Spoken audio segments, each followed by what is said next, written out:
Hello, everybody, and welcome to another episode of the New Ground Life and Leadership Podcast, here to help you thrive as followers of Jesus wherever you are and in whatever you're going through.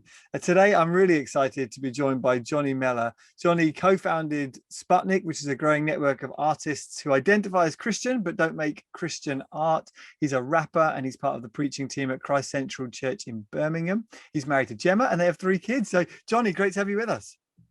Hello. Hi, Jez. Great to be here. And you're on the podcast today because your mate Luke Daviditis up in Edinburgh said you've got to get Jonny on to talk about art and beauty and all your thoughts about that. So this is all on Luke. No pressure. Yeah, good work, Luke. Thanks for that. No, genuinely, Luke's the top man. Good job, Luke. So, Jonny, why don't we start? We're going to be talking about art and beauty and some of the work of Sputnik and your reflections on that, which I know we had a previous conversation and you've got some very interesting things to say. I know from what you've just said, you said your mind likes to go in tangential threads. So I'm looking forward to seeing all the weird wormholes we might get to plumb together and discover inside your mind. But why don't we start just by asking the question, tell us something either about yourself or leadership or the arts that you've kind of really gleaned over the past year or so. Yeah, it's been a funny one, isn't it? I think if I could say one thing, there might be lessons that appear as time goes on, but the one thing I can think now is just simplicity in relationship with God. Really, everything's lots of the paraphernalia stripped away. Just getting back to prayer, devotions, reading the Bible, patiently waiting on God as the kind of core and engine room of my life, but also church life. Being able to rebuild church around those things, I've found really, really helpful for me, and as a church for us. I think we've thrived in many ways over the pandemic because of that, really. So it's not rocket science, and we should have known it before. But I've been convinced of that, the simplicity of our faith and doing the simple things well. I'd love to know a little bit about what a devotional life for Jonny Mellor looks like. How do you structure your pursuing intimacy with God and growing as a Christian? Because I think people do that in lots of different ways, and I'd be really interested to know what it might look like for you. Well, for me, I guess it's not one thing, because it means being intentional about prioritizing that element of my life for me, and therefore changing with the seasons of my life. And so not just thinking, right, I've got this is how I do it, let's do it like this, and then I've done that, tick the box and let's go, like a prayer time for half an hour in the morning or something. I've found as time's gone on, I've really had to adapt and prioritize and fight for time with God. I want to spend every day with a time to pause, a time to recenter on Jesus, a time where genuinely encounter with Jesus is possible, and where I can drill the word of God into my life, so I can have the mind of Christ, so I can think biblically, and it's shaped by it, really. So when I was a teacher, that looked like I was getting up very early in the morning to go to work. So that was in the car to work. When we had my first child, getting used to that, it meant going for walks down the canal with him in the buggy. And actually, I really got into Bible memorization then, because I wanted to read my Bible, but I kept having to push him. Whenever I stopped, I'd have the Bible leaning on the top of the buggy. I'd stop and then he'd cry. So I can't read it. So I thought, I've got to memorize. I'd have to memorize this, because so what I would do, I'd push him. When he looked like he was asleep, I'd stop. Like I decided I'd memorize Romans was my grand scheme, because I thought I want it in my head. And so I'd stop, read a couple of verses. When he'd cry, move on, right, and then think about the verses. I did that with him and then other kids. Where we have 3 kids now.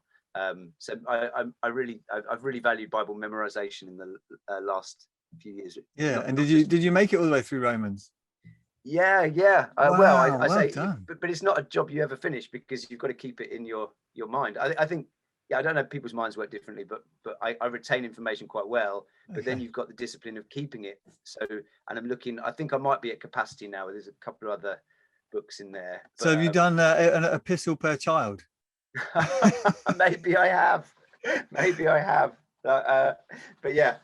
Wow, that's fantastic. Now I'm really curious as well, like how your mindset and life as an artist affects your relationship with God, and particularly being in the Protestant tradition, which I don't know, is it fair to say that Protestantism is it renowned for producing great art, or is from some conversations that people have had with me, there's almost such an insistence on academic learning and the preaching of the word, that, you know, the Puritans famously weren't big fans of art. How does that affect you as someone in the Reformed tradition? I don't know, is that something you've thought much about? Yeah, I mean, there's obviously all the Reformed tradition stuff and Luther and Calvin and iconoclastic stuff and all of this. And there's stuff for me personally as someone who grew up in the Reformed tradition, in New Frontiers Church, and taking those things on. You don't know about, I didn't probably know who Calvin was until I was about 18, but you pick up stuff, don't you?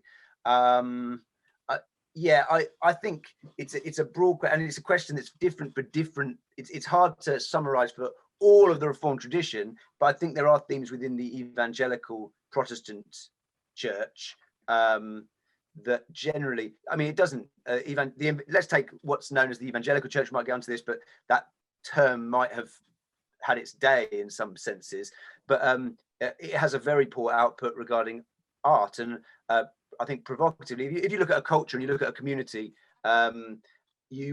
it's often judged by its artistic output. And take, for an example, a religious cult, Scientologists or Jehovah's Witnesses. Everyone would be familiar with a certain aesthetic from Jehovah's Witness leaflets and things like that. And for most people, if you're not a Jehovah's Witness, you'd look at it and you'd roll your eyes and say, okay, it's propaganda, it's marketing, it's very in a certain style that they obviously think is very, like, it connects with people and it's maybe somehow spiritual, but it doesn't work for me. Those who watched out things that just don't work for me. I think the evangelical church does exactly the same thing, but just is blind to the fact we think our creative output is setting the world on fire. Wow, it's great. Well, it's impressing lots of Christians, but it's really not reaching out. And actually, there are artists in the evangelical tradition who make great work, but usually they have to fight against the evangelical tradition or move to the fringes of the evangelical tradition to do it. I'd be more than happy to unpack that. There's probably some bold and over provocative statements. I love it. Yeah. Get us going. You're going to get yourself in trouble, but that's what we're here for, to try to get you in trouble. We've only just started. Come on, that's famous the end. So we're going to tease it out and hear more about what you mean. But well, I guess maybe we need to back up and ask the question: what even is art, and what's its purpose, and how should we as Christians even think about the arts? Yeah, in everything, talking about the arts, the reason the arts are interesting to talk about, but also kind of tricky to talk about, is it's a human category you've put on a number of different human activities and human personality. The artist, what's an artist? I'll probably use those phrases like art and artist, like they're specific things. They're not. It's a way of understanding the world. So we could describe art in all sorts of different ways, and one definition will never do it. I guess for me, one of the aspects of art that I like most, which seems to connect together. Oh, I seem to have lost you. Hold on, sorry, I lost you. Say that again. You cut out for a sec. Go back. You said one of the things about art and artists that you seem to connect together. You know what I'll do? I'll change to a different route. There we go. That might be better. Yes. There we go. Can you hear me now? Yes. Have you got me? Yep. Yeah. Okay. Cool. Ask your question again. I'll start from there. You said something like defining art. Didn't you? Help us to understand. Give us a definition of art and its value for the Christian. Is that what I said? I can't remember. Yeah, I think it's that. I think in everything with this topic, the reason why the arts are an interesting thing to talk about and also infuriating a little bit is we talk about art like it's a specific thing, but it's a way to categorize a load of different human activity. And obviously the arts would include, when we talk about art, people think about, for me, it was painting in GCSE. That's the art subject at school. But the arts are theatre, film, sculpture, I mean, everything, writing, you can go on and on that sort of thing. So I will talk in generalizations about art and artists, but I think there are things that tie those things together. And one of the things for me that I find particularly interesting and that I think links together the arts is art as an exploration of humanness, really, both in terms of the artists would often dig very deep into the human experience, both internally into what it's like to feel like a human living in this world, but also into the world they inhabit as humans, and digging into that experience as well. And I think that would be the kind of, whether it's a definition or not, I don't know, but often in artistic practice, and people who would be seen as artists, they would be those who are very, very keen to dig deep and explore, and then authentically present their humanness unfiltered, essentially. I wonder if art could be described as a kind of curated authenticity in that sort of sense. It involves skill, it involves craft, it involves discipline, but what essentially most artists are doing is trying to say, this is what it feels like to be me at this moment, and more broadly, this is what it feels like to be a human being. And those who are really good artists, that then resonates, everyone else goes, oh yes, you're right, that's your experience, but it's also my experience, and we understand through art what it is to be a human, which is very, very important. Well, you mentioned about cults, though, that they're what you might call bland portrayal of the arts or of images is a form of propaganda. So what you're describing there is perhaps art as a form of self-expression. So is art always devoid from well, what you call propaganda, but meaning making, not meaning making, but message producing? As soon as you try to say something with your art other than self-expression, does it become propaganda? What are your thoughts on that? Yeah, well, the thing is, I think for me, authenticity is very, very important, and there is a tension. If you're going into what you're doing and creating artistically to make a point, you could do that authentically, but there's a tension that's right at the heart of that makes it very, very. It makes it harder to do, and I think this is where the real problem comes. And coming back to evangelical art, we rightly so are very keen on fulfilling the Great Commission. We want to make disciples. We want to lead people to follow Jesus, bring people into the kingdom, and things like that. And obviously that's our commission. That's how our heart beats. We have a purpose that runs through our whole lives. I think the problem is then, if you make art and you think, I'm advertising Jesus, that's what I'm doing. I'm saying it's marketing for the church, for Christianity. You then cut off the loose edges. There are things so you can't be honest. Your hands are tied behind your back. And the church as a kind of editorial board for Christian art, the ones they let through, they're not going to let through the piece that's like, you know what, this is, I don't know if I believe this today. I'm really struggling with doubt. I'm struggling with this sin that's in my life. I'm split I'm not radical and living for Jesus. I'm recognizing there's flaws in me in that sense. And I think that's the problem with more marketing propagandistic art. If that's the only kind you've got, and I would, in many ways, that is what's definitely put forward in my experience as the pinnacle of Christian art, in the evangelical tradition and reformed tradition, you've got a real problem, because inauthenticity creeps in, and then the whole venture is destroyed. And I think it works against itself, and then it doesn't connect with other people. And so what often happens with Christian art is it connects with other Christians, because we're all cheering from the sidelines going, yeah, he's saying all the right things, she's saying, she's hitting all the right buttons, but everyone from outside is looking completely befuddled, like, this does not connect with me at all. In fact, I'm finding this offensive in some ways, not because of the concept, because of how out of touch you are. And even worse then, if people want to look into a culture, which they often do through the art of that culture, and they say, well, have you got wisdom? Do you understand what it's like to be a human being? Let's go to your art and see. And if they then see very idealistic art that simplifies life and makes everything very flat, what they will assume, and people do this, is Christianity is not true, and Jesus doesn't have wisdom, because Christians communicate a type of life that is not the lived experience of anybody that we know. And I think at our heart we would probably admit that too. Yeah, I think what a good face. Yeah, no, I think what you said there reminded me of something I read in Jamie Smith commenting on Charles Taylor's work, The Secular Age, where he talks about the problem with fundamentalism is that it flattens the landscape and it makes everything grey, whereas human experience undulates. There are highs and lows, and there are lots of uncertainties and mysteries and things that we can't grasp.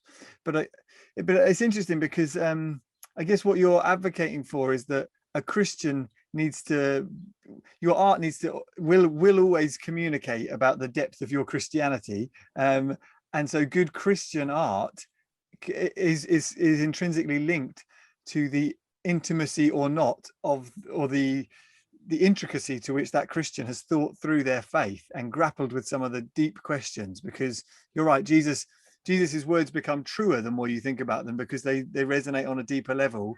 But just repeating what you think your Sunday school teacher wants you to say, or what your parents taught you, using the scaffold of your upbringing, that's often where a lot of, I don't know if I can say a lot, but many Christians, it seems, stay in that realm of safety, that is repeating the phrases and ideas that I've learned from my parents, which after a few decades sounds like I'm building a church that worked in the 50s or the 60s, because I'm reusing their answers.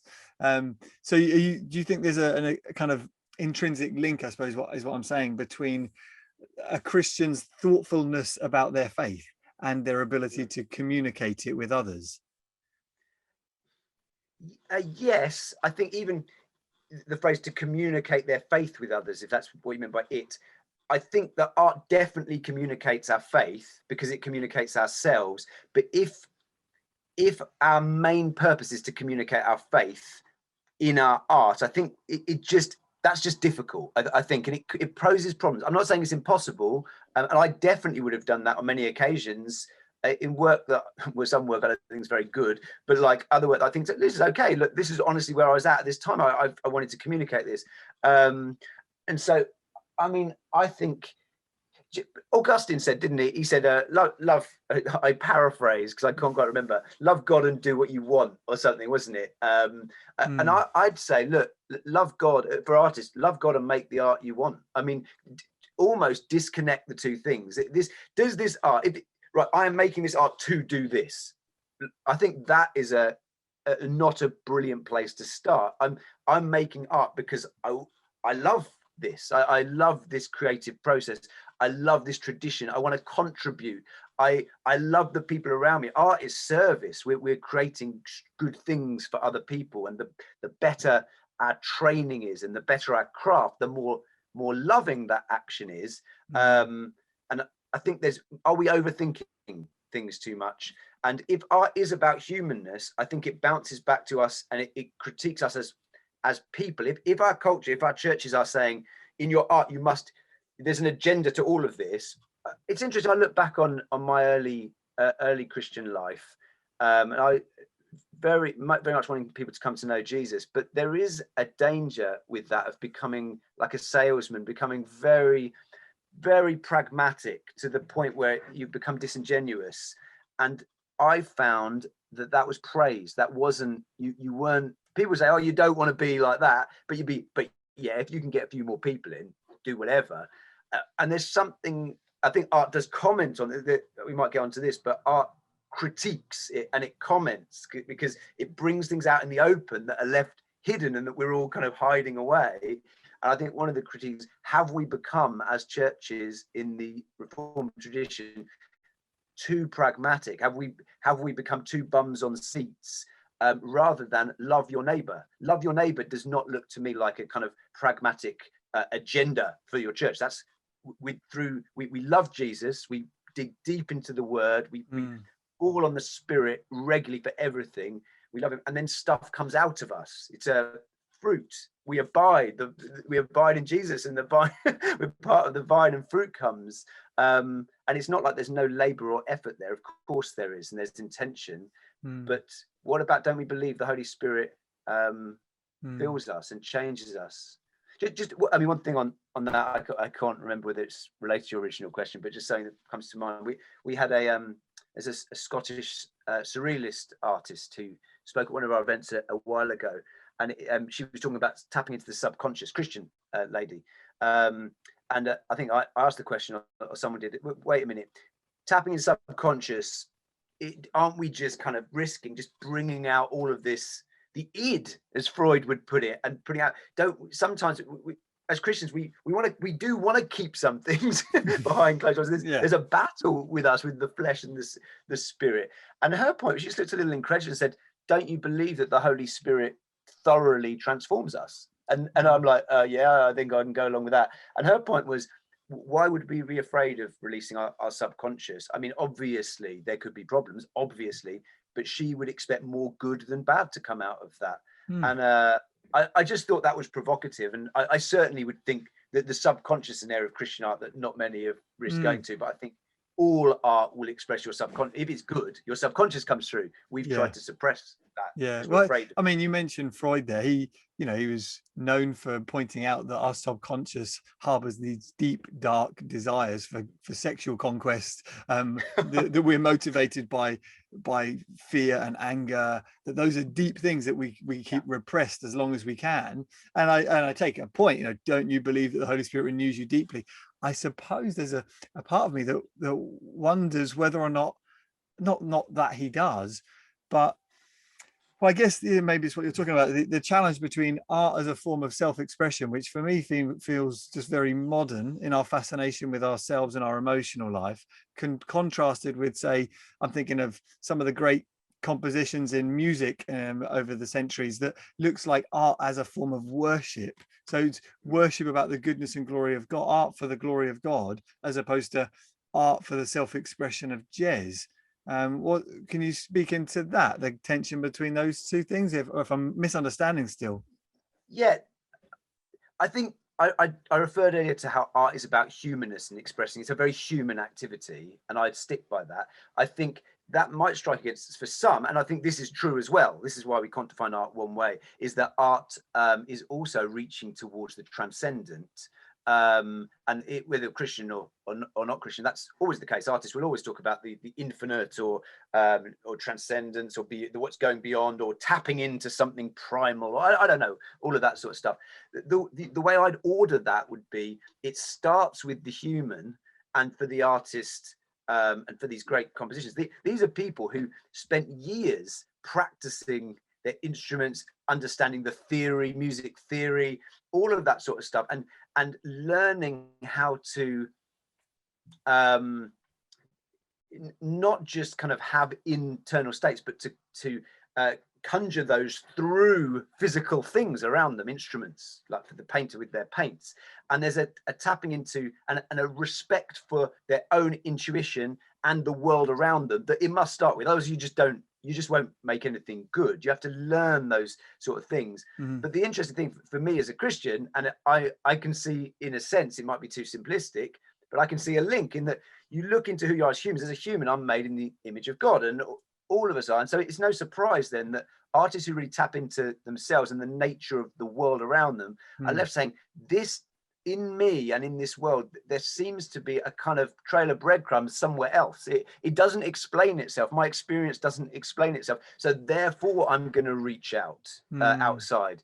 And so for us as Christians, I think it might sound kind of not very Christian to say, reach inside, like, learn about yourself, learn about the world, respect the world, respect matter and material and the physical.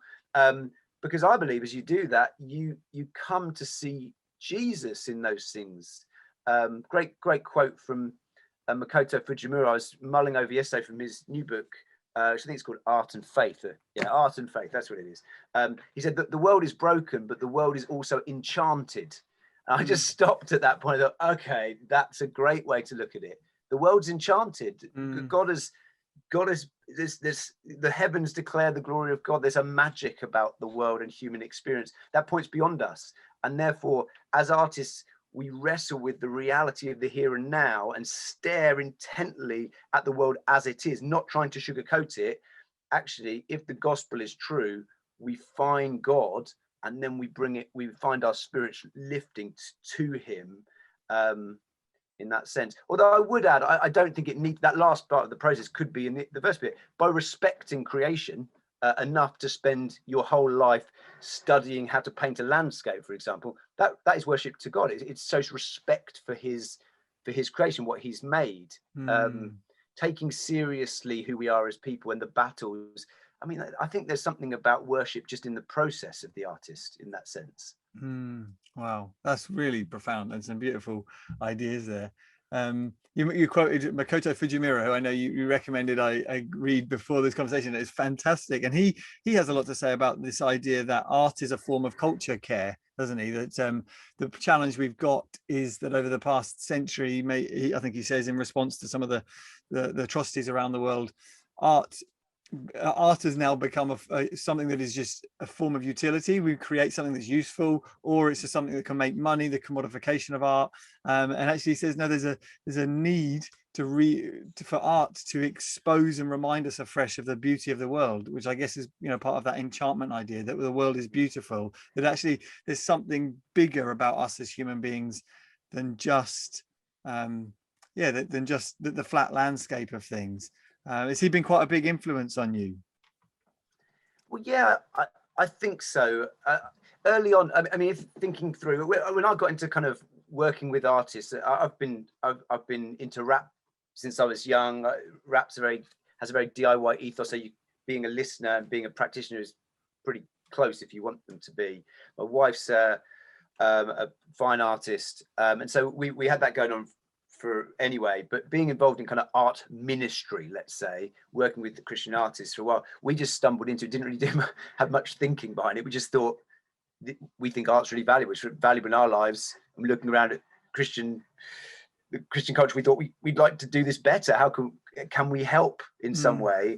I think it was interesting early on. I was drawn in my reading to Francis Schaeffer, who had, and I really respect Francis Schaeffer's writing, but it seemed the way I read Schaeffer was that he was presenting art kind of as this potentially as a tool to communicate the Christian message in a powerful way to the masses. There's a staircase, and at the top of the stairs there would be your big thinkers and your academics. At the bottom of the stairs are your people, just your plebs, the populace, and the big ideas on the top of the stairs. They get down to the bottom of the stairs, but how do they do it? Because the people aren't rushing up to read Schopenhauer or whatever, and Schopenhauer's not writing in an accessible way for the people. So how are the big ideas affecting the people? Well, in the middle of the stairs is the artists repackaging the ideas for the heart and the mind.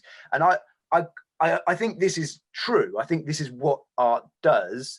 And actually interesting that resonates a lot with church leaders, that you've got to try to explain the value of art. You can't just leave it as art's valuable, everyone knows it, therefore give us loads of money for the arts. I mean, it's just not gonna fly, is it? So you've got to be able to explain and articulate somehow why art is valuable. It's can't just be a gut feeling. And I think that's good. And if you're a church leader listening and you haven't really got it, that's what art does. And as Christians, we want the big ideas of Christianity to affect the people. I think, back to your question, Makoto, he has a much more nuanced and natural way. I mean, I think all he's saying, and other guys like him, is like, we just love people. I mean, that's what we do. Everything we do is loving people. And it's not about even talking about cultural transformation. It's very close, the language, to a sort of colonial imperialism of we want to control, we want to build our empire. And I know that we don't mean that with that stuff, but sometimes it can become very much like that. And I think what Makoto and others are going against is, look, we just want to care for culture. We just want to love people. Jesus told us to love people. And I think whether Makoto says it himself, but where his writing would have led me is more to thinking of art in the church, more like social action, I suppose, or social justice sort of stuff. And I guess for many churches, it would be a given that it's a good thing to run to a food bank, or it's a good thing to help people out of debt. Now, as we do that, we offer the love of Jesus, and we say, look, if you could get out of debt here, but also you can have your sins forgiven, and that debt can be gone. And I'm beginning to preach an evangelistic sermon. So we do that, but we know that the action is valuable, even if the person doesn't become a Christian, because it's showing what Jesus told us to do. There's something about art and Makoto's thing is it's cultural care. It's not social action, it's cultural action. And it's a way of, as we show love to those in the margins through food banks and debt relief and things like that, art should be a way of showing love to people through products of art, community art projects, all of these things. And we're not doing it to say, I'm just bringing you in to package you a message so that you tricked almost. You come and go, oh, this is interesting. So I really like this. Oh, I see you're a Christian. Oh, now I've got it in my head. Okay, yeah, I might come in. No, it's like, well, we love you and we want to explore humanity together with you. There's a listening to art, which is often missing from our evangelism. Not just I will tell you what I know and I will package it beautifully so you understand it as well as I can because I know what I know. Art says maybe we don't know as much as we think we know, and we should listen to each other. And there is a correspondence and conversation happening, which is humble. And it doesn't mean we throw up, we don't really know much about Jesus. We don't really know anything about God. We're not saying that, but we're saying it's not as locked down as what we think it is. It's no accident that the artists are the ones who ask the questions and say, really, do we really know that? Is that really what the Bible means about that? Because there's a humility about many artists. There's, I love Jesus, but you know, I don't know the other stuff. I'm not sure. I want to listen to the person outside of the community. I want to listen to this other Christian tradition that we've told for years are beyond the pale or heretics or whatever. And so it's cultural care. It's love. And I know it might sound very trite, but I think art should be done in a spirit of love, and if done properly, is an act of love. Wow. For individuals and for a culture as well. Yeah, wow. There's lots there we could pick up on because I think it's really helpful. You mentioned there that artists are the ones who ask questions, and I think this might be a kind of good place to go next, because Makoto again has this idea, doesn't he, of artists being what he calls border stalkers that move between the different tribes and spheres in our society, that on the one hand stand between hostile parties and try to remind one another of their common humanity, on other occasions stand behind us and pull out the best bits from us. Talk to us a bit about the mindset of an artist. Like you said, do they ask questions? Maybe this sense of not feeling like they fit too much, and a challenge perhaps on artists sometimes within churches that emphasize a fixed, narrow form of things and don't necessarily encourage question and mystery. Yeah, huge questions. I really like you said, Makoto's phrase, this border stalker idea, the individual who's in the tribe, but they're very at home in other tribes as well, and they come in and out, and they know the language of those outside of the tribe and bring it back in. And I think this is exactly how many artists would feel. And for me personally, increasingly over the years, would have felt like, oh, he's put into words how I feel a little bit. And I think one other, just try to finish that thought, but another thought is kind of one other element of when you said, what is art? I think one of the things art does is it provides a critique for cultures that it's part of as well. And I think one of the critiques that art offers here as border stalkers is a critique of tribalism and a too firm drawing of lines that don't need to be there. And I think for us as Christians, I'm just going to go as a given. If you want to pick this up, please feel free. Artists have left the evangelical church as a whole. We're very impoverished in this regards. We'll pick that up later. I'll just throw that one out there, shall I? The problem is, if you've not got your border stalkers involved, what happens is you become entrenched. You have no one as an eternal critique. You have no one who's telling you, yeah, actually, those Catholics aren't quite as heretical as what you think they are, you Lutherans. They're not as bad. Those Orthodox Christians, did you know that they've got a lot of really great wisdom on some stuff? And even those people who aren't Christians, you know them, they're still made in the image of God. And there's still things that we need to learn from them, even though they're pagans and, this and that. Those people are vital. And I think for many, obviously people read Jesus' prayer for unity in the church and things like that, and everyone's, oh, it's a shame, isn't it a shame the church isn't united? I think there's got to come a time where we say it's more than a shame. This is disrespectful to our Lord, and we've got to do something about it. And if you spend any time with most artists, they will get onto this very quickly of look, why are there these lines drawn everywhere? We're like, haven't you appreciated this tradition? Don't you realize that these people, in these post-evangelicals who very quickly are thrown out in the evangelical church, they've got, maybe they're not just throwing everything out. Maybe they've not just done a pact with Satan or something. Maybe there's a type of relationship with Jesus they have that we can learn from too, although we might not agree with all of what they've said. And so the border stalking thing, we have to have border stalkers. I'm sure there are others involved in this, but artists are really good at that. But, and I'm not going to sugarcoat this, absolute pain to have around building community, because you do drawing lines is if you want to build a community, you want to draw lines, you want to simplify, you want to say us and them, those are natural things to do. But while they're natural, I think they're not Christian things to do in many ways. There is differences, obviously. And I think, but we need people to be challenging us on these things. And artists do that if you find a way for them to thrive in your community and give them a voice that's safe for them and for the community itself. Oh, so good. There's so much, there's so many things I could ask you off the back of that. Let's start with this question. Why do you think the evangelical church finds it hard to handle?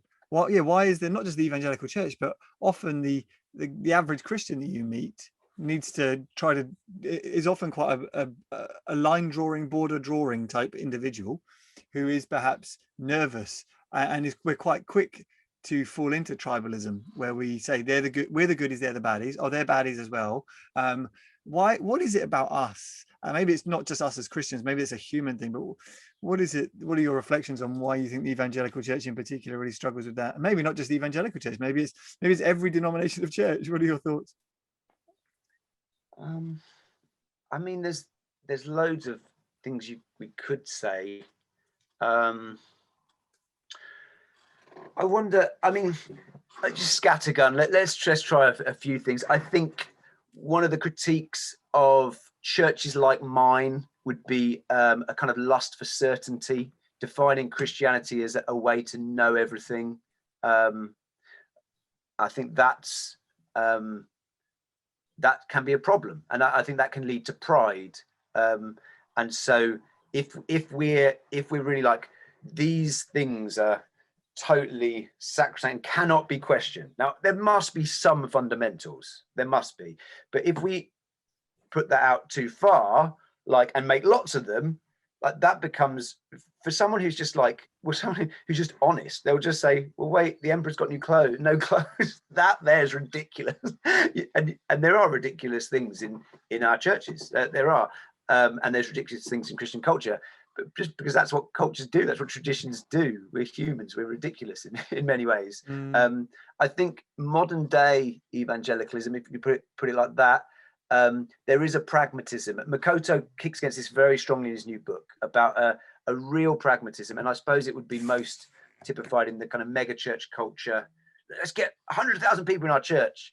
I don't have any stats for this, or I'm going on gut a little bit, but it would seem that to build a big church, you need to simplify everything and make systems that are simple for people to understand, and you probably do need a bit of that us and them to kind of bring people in. You need to give people a reason. What's our unique selling point here? Well, we have this particular end times theology, or we believe in speaking in tongues, just to throw that one in, or this particular view of the sovereignty of God, or something like that. It's like, because we need that. Marketers know that. You need your unique selling point.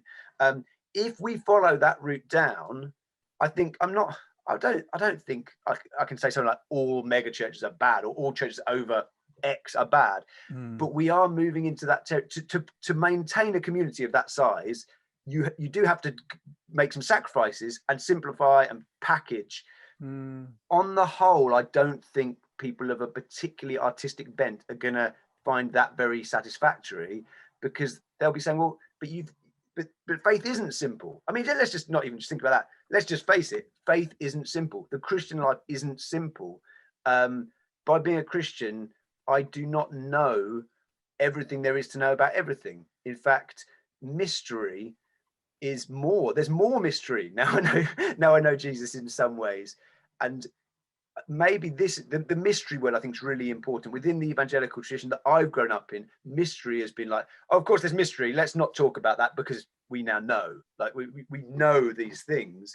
I think we need to bring mystery back a little. And it's interesting because in the Catholic and particularly the Orthodox tradition, well, they would systematize things hugely, and there's obviously a very set way of doing things, and in some ways you can't question some things that you could in other places because other sources of infallibility and things like that. Mystery is always put front and center. It's just there's an underlying thing of obviously mystery, obviously the doxology in Romans 11, oh, the depth of the riches of the wisdom and knowledge of God, how unsearchable are his ways and his paths beyond tracing out. Obviously, that's a given right at the start. Yeah. Just want to ask anyone listening, is that a given for you?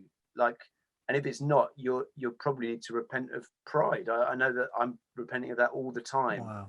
But it's that tightrope, isn't it, of humility and confidence. We're confident of these things, but we're humble. God's revealed these things to us, but on our own we can know nothing. Like, he's the only wise God. That means I draw from him, but sometimes he shows things to us in way he talks to us like we're babies, because we are babies. We can't understand. I think if we lose grasp of that in our church, and I think in my experience and even in my leading, I will have lost grasp of that many times. I think we're going to struggle. We're going to struggle generally, but the artists won't enjoy that. They won't like that, and which is why often artists would drift more to Orthodox and Catholic traditions, and even more high church traditions. Wow. Maybe I'm talking in generalizations, but yeah, those sure. would be some of my experiences. Go back to your question. I have a feeling you asked more than that. It was about why artists don't. No, I suppose, yeah, I was asking that question, but I think what you said is really helpful. And it just, as you're talking, makes me think, in practical terms, the post-COVID church is trying to engage with a world that is, in the West at least, a lot more aware of suffering. And without a decent theology of mystery, we're going to miss the opportunity to counsel and pastor and help people in their suffering. People will be turning up to churches saying, where is God in all of my pain? And where's God in the past year, and all of that? And I think there is a need for Christians to have a confidence in God, but also a confidence in the sovereignty of God that allows them to hold mysteries, such that we can say to people, we don't know everything, and that's okay, but we can trust him. And here, join us as we learn to trust him through our life. It won't sugarcoat things. It won't make everything easy. And I mean that phrase you use, a lust for certainty, I thought that wasn't where I was expecting you to go in answering that question, because I've often just thought, oh, it's about fear. People don't like to live in this uncertainty, and so we try to button everything down as tight as we can. But you're right, it's a lustful, like a youthful, it's up there, we say, even arrogance in us that says we must have everything right. And that's, you see that in teenagers and people who are typically immature, those who insist that they know everything until they are old enough to develop some wisdom and realize there's lots I don't understand about life. So I mean, it's a beautiful answer. I'd love to just actually even go there as we talk about the post-COVID church. What are some of the things? I know you wrote an article recently where you kind of said the importance of beauty beyond. I can't remember now. I wrote it down somewhere. I can't find it. Do you think it's never been more important? Art is going to be more important, not less, in the post-COVID world and post-COVID church. What do you mean by that?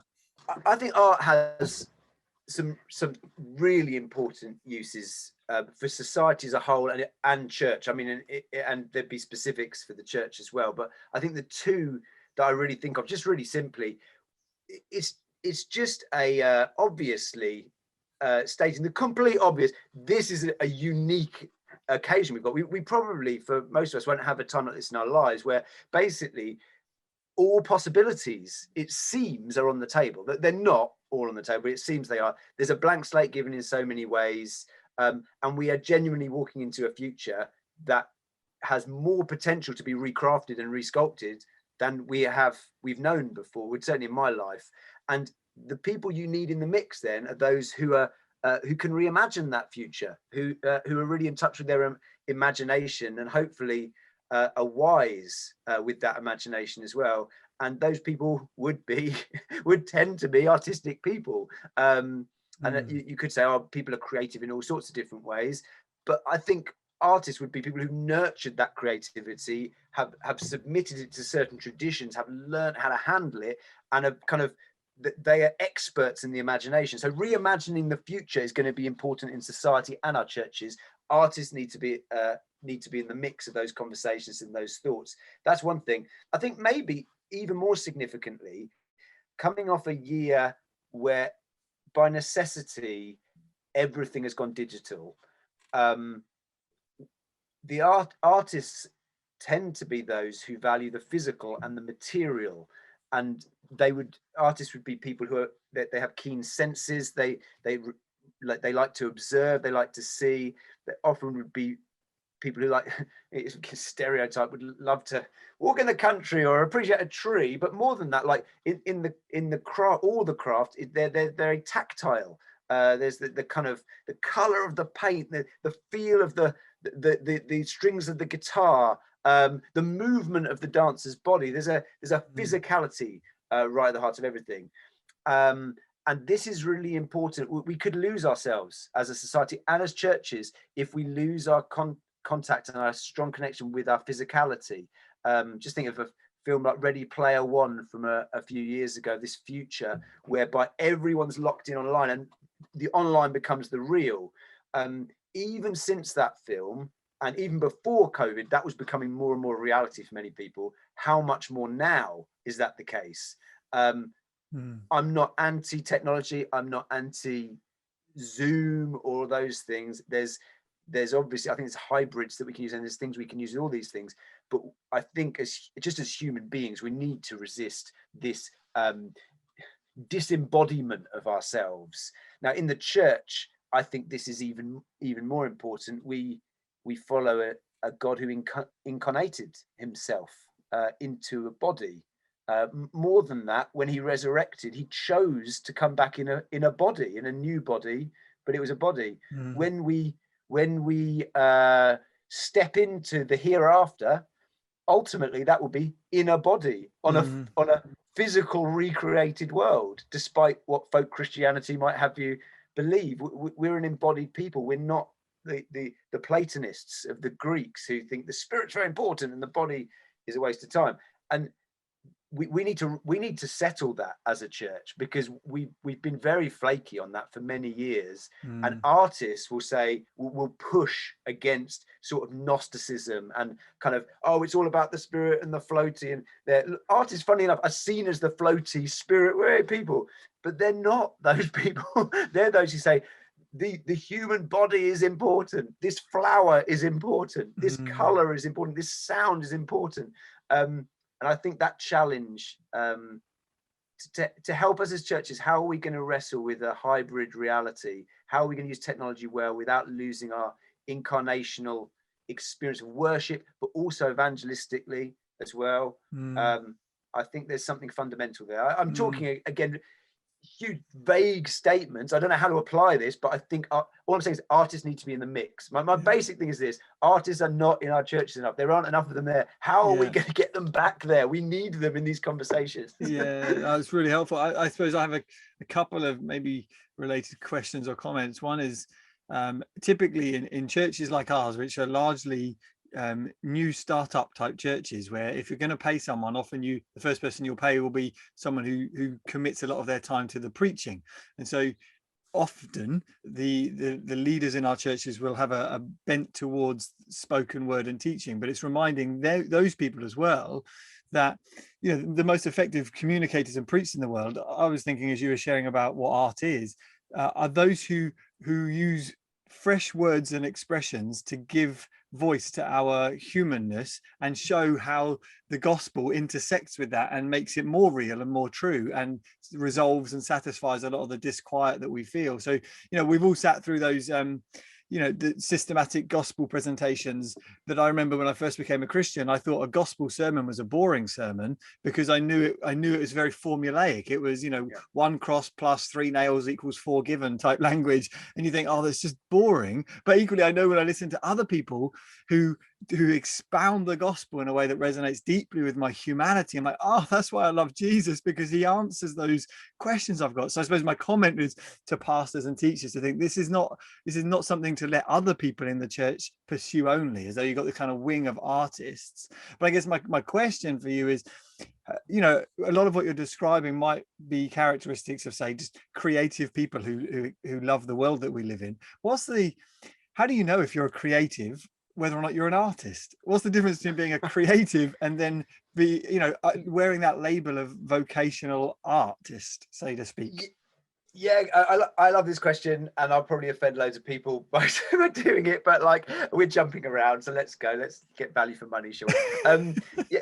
It's interesting, because even when you have a Christian arts movement, what do you call yourself? Who are you serving? If you say artist, it sounds really kind of poncy, a little bit pretentious, and loads of people think you're just there for painters. So that needs some explanation. So many people go down the line of saying we work with creatives, and that's obviously a phrase within church, but within society as well, maybe particularly in the graphic design community, but I don't know. I go with artists, even though I need to explain it, because I think again, in the church, everyone values creativity, or they say they do. No one's going to say to you, oh, I don't like creativity. I mean, some people might say they're not very creative, which probably isn't true, but it's a buzzword. Everyone loves creativity. And then a lot of people then say, well, what we need more creativity in the church. And so we're going to work with creatives. I'm of the mindset that we don't need more creativity in the church at all. I mean, at all, that's probably pushing it. But let's face it, in my church, okay, on a Sunday morning, back in the days before, when we meet together, you've got a full band playing. You've got spontaneous songs will happen. Sometimes even spontaneous raps. Poems could be read. There's dancing going on. If you've got your own building, you could have banners and all of that sort of stuff, as well as the architecture, which is obviously much modern church like ours is not great, but still it's there. The question is, when people go, we should be more creative, I'm like, flipping it. I mean, what do you want us to do? I mean, we're a step away from Woodstock right here. I mean, nobody does stuff like this. What's the problem that you're getting at? And I think creativity's fine. There is a sense in which we're all creative, and we could be more creative. Sometimes we could be less creative and just kind of rein it in a little bit. I think the difference is, and I think this is really important in charismatic churches to understand, is in charismatic churches that I've known, there's a value to spontaneity that's put on everything. And so creativity is then, I want to be creative and I'll just spark something. Maybe the Holy Spirit gives me this thing, this creative, it could be a drawing, it could be a painting, it could be a song. And the fact that it's spontaneous makes it seem more spiritual. So if someone comes to church and sings a spontaneous song, that's like, wow, brilliant, fantastic, well done. If someone came to church and they'd written a poem in the week and they read it out in the worship, I would have found in the past that people would have been a bit sus about that. Oh, you wrote this, did you? You've written it, you've thought about this. The Spirit's not working through you. This is your craft. This is almost self-elevation. The difference between an artist and a creative for me is there's a creative spark in the artist. Wow. But artist is about creativity, but it's also about craftsmanship. And craftsmanship is very, very important. And it's about years of learning a skill, learning how to do something, which isn't just 10,000 hours. It also involves stepping into artistic traditions and submitting yourself to those traditions and learning those traditions. And every art form will have those traditions. You've got to do the work. You've got to step into those things, and that's got to be done outside of the church if you want to be any good. I'm afraid I think that's the case. That's where the fuel is. That's where the fertile soil is for those things. And I think the craftsmanship, the putting time in to get from just being, oh, I'm quite creative, to I'm an artist, if you could put it like that, quite crudely. I think that's really, really important, and it's something that's kind of been missing, but also it's tricky. So if you've got someone in a church like ours who comes along and you say, oh, we'd really like you to lead a community group or life group, whatever, and they say, well, no, actually, I like to give 2 evenings a week to learn how to paint the human eye better, or my band plays at pubs around the area. Generally the response would be, and I would have done this before, would have said, Yeah, that's great. You need to grow up and start serving the body and do these things. Because, if they came in and said, I'm playing Wembley Stadium and I'm going to do a gospel appeal at the end, yeah, you'd be like, well, of course, that's God's work. We haven't valued the jump from creative to artist before, which is why we don't have many artists. We have lots of creatives. But I'd really encourage, if people are creative and they really, I want to creatively express myself, fantastic, brilliant, go for it. I'd really encourage you to be careful that I want to say this as respectfully as I can. There's this important sense you're not the same as the artist who's spent 40 years honing their craft, and there should be a respect shown in that respect. And in churches, if leaders don't understand this, they flatten it out and put everyone on the same level, and obviously that winds up the artists who put their whole lives into this. And there's a value they've put that's different. It'll be a bit like, for example, if you have in your church a consultant doctor, surgeon or something, and you have someone who's just passed a first aid course, and if then in the church, put all the medical professionals together. Yeah, exactly. Oh, you're just the same. You're both. You're kind of into like making people better, aren't you? That would be really annoying. Like, particularly if the consultant didn't really get paid very much for their job. I think that's the difference. The artists don't get respect from anyone when they come to church and just get, oh, you're just the same as that person who's just picked up a pen or started watercolor because they're a bit bored because they've got nothing else to do in their life. That's just what you do, isn't it? Person who's given your whole life to this whole craft. You could see why that person might get a little annoyed and leave your church. So yeah, creativity is great. I think it's great, but I think there's more to art, and there should be more in our Christian appreciation of art than just creativity. Yay, let's go.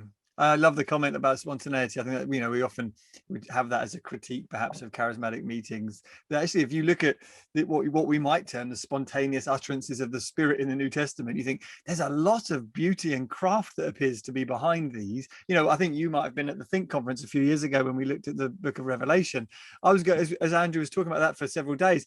I think I just came away going, there's no way this was just a spontaneous utterance. There is so much symbolism and beauty and intricacy. It's just the most majestic work of literature that I really had appreciated before. Yeah, and Isaiah, like that, you see the Old Testament prophets as God spoke to them. They quickly grabbed it. Quick, I just want to get that down. God, repeat that again. I mean, these are highly crafted poems that have been crafted over. They've been edited, but God's then, he sees the final product. He says, no, that's from me. That's from Isaiah and his training and his skill.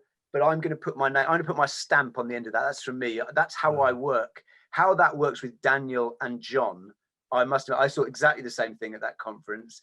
But you see it, don't you? He had a dream. He woke up the next morning. God had told him stuff. He quickly wrote it down. No way. Like, Daniel is feeding on forms of literature from the Babylonians, all sorts of stuff that he's clearly done some serious homework to sculpt symbolic images that interlock. But God's willing to say, yeah, that's from me, but it's also an imaginative work. How those things join together, I don't know. Oh, it's beautiful. And like you said, the reason the New Testament speaks and the Psalms speak so much across the centuries to so many people is because they speak most deeply of the human condition. They have been deeply fought for and thought through over centuries, and that's why those things have survived perhaps and other things haven't. Jonny, I've so appreciated your time and all that you've had to say. I think there's a lot of challenge, a lot for people to go away and think about. Is there anything else that's just kind of bubbling in your mind? Do you think I just want to impress this upon people before we finish? I guess all I'd say is I think I've said it a number of times is I just, as if you're not an artist, particularly if you're in church leadership and you're listening, show grace to the artists in your community. I really encourage you, these border stalkers who have a deep care for the world God has made and for others as well. And yes, speaking about myself, I know I can be a real pain asking questions all the time. Like 1 minute I'm there, 1 minute I'm not. That would have been my experience in the past, but people were gracious with me. My leaders were really gracious with me, and I just encourage you to show grace to them and try to understand the conversation and not jump to quick conclusions. Like, get a proper job, this is a waste of time. That sort of stuff is really hurtful. I'd want to foster in anyone listening a feeling artists need churches, yes, but churches need artists. Our churches are impoverished for not having artists in. And I don't just mean a few creative folk here and there. I mean people who really wrestle with this, who live this, and all of that sort of stuff. And I can't go through this whole thing without a plug for Sputnik, really, our network of artists. If it would serve you, what we want to do is we want to create a space for artists where we, in a sense, we provide the yay and the pat on the back, and we get you and we understand you and we can connect you with other people like you and all of that stuff. We'll do all that work for you. So that, and then send people back to church and say, and now just get what you need to out of your church. Because I think artists are looking for validation from their church leaders that's a bit unfair. And if you're an artist and you're thinking, my church leader doesn't get me, like it's not fair, no one understands me, you know what, they probably don't, and they probably, why should they? I mean, I'll be honest, when people talk to me about their jobs as a church leader and they say, oh, I work in computers, I glaze over immediately. I'm like, I don't understand. I don't really get it. I don't think it's the job of the church leader or the church community to understand every niche interest that everyone's interested to, but you do need as an artist to have communities of Christians who do get you. And as Sputnik, we want to create that sort of community, but do it in a, I think what we do may be slightly different to others, is really putting a plug to get stuck into church. We're not discipling you. We're not doing that stuff. And we're definitely not going to be a place where you can come and moan about all the failings of the church, which sadly a lot of Christian arts things can become, because a lot of artists are very wounded by things that have happened. So yeah, just our website's there. I'm sure there are links. Yeah, we'll put notes, we'll put links in the description to today's episode. Jonny, I'm going to insert this question before that last one, because something that's come to mind that I actually wanted to get your thoughts on was the border. I think perhaps maybe part of the genuine pastoral concern that leaders in churches have for artists and border stalker types is that we all know of people who have got lost in the world of ideas and self-expression and have strayed from the truth, the gospel. And so there is often a kind of self-protective or a protective instinct in a pastor that wants to warn people off. You know, Jesus calls the Satan the father of lies. So there is a kind of concern that pastors have for their people to be careful of lies that will damage you and destroy you. What would you say to pastors and how would you speak into that reality and dynamic? Yeah, it's a very real concern, and there would be real people that I know who would have stalked some borders and then disappeared over those borders, never to be seen again. And I chuckle, but it's very, very sad. I think as pastors we need to show great wisdom. I think we do, obviously we need to rely on the Holy Spirit in individual cases, because different people are going to be different. I think though a lot of our decision making would be often like muscle memory of before, and in our movement of Churches in New Frontiers, that there hasn't been an appreciation of the arts. It's been seen as very peripheral. I think sometimes we've just got to question our instincts sometimes and say, wait a minute, is this an area possibly we could have done better? And we could do better. I think that's the case. I think though the bigger picture, and not very practical, but underlying it, would be a question of what is it exactly that we're doing here? And I'd be, it might sound very tangential, but the view, what's our view of holiness? And again, in some senses, I would have picked up in my church upbringing a view of holiness as separate from, just get away from it. Don't listen to that. Don't do that here. Stay here and get away. The more I read scripture, yes, there is a separateness that's called sometimes for Christians, but I'd be looking more at the models of people like Daniel or Joseph or Nehemiah or Esther, or when Peter says, live such good lives among the pagans, to use one translation.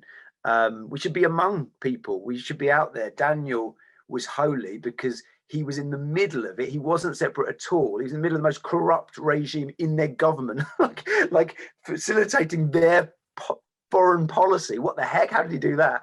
But he was faithful in the middle of it. And I think holiness is staying strong, training our people to stay strong in the middle of the battle, not saying, oh, I'm sorry, I think we need to keep you away. Yes, for some people, there are stages, and we don't you don't send a baby to school. You don't send a 10-year-old to university. We need to be wise about that. But the destination, surely, if Jesus is real, if the Holy Spirit is real, Christians should not have to just hide in bunkers for their whole lives and recreate lame subcultures whereby we get pats on the back and it's all very pretty and everyone kind of likes it and hey, things like that. No, this makes a difference. There should be a robustness and a strength and a light that shines out of us that can fight back the darkness, and don't be overcome by evil. We overcome evil with good. We need to train people like that in every area of life.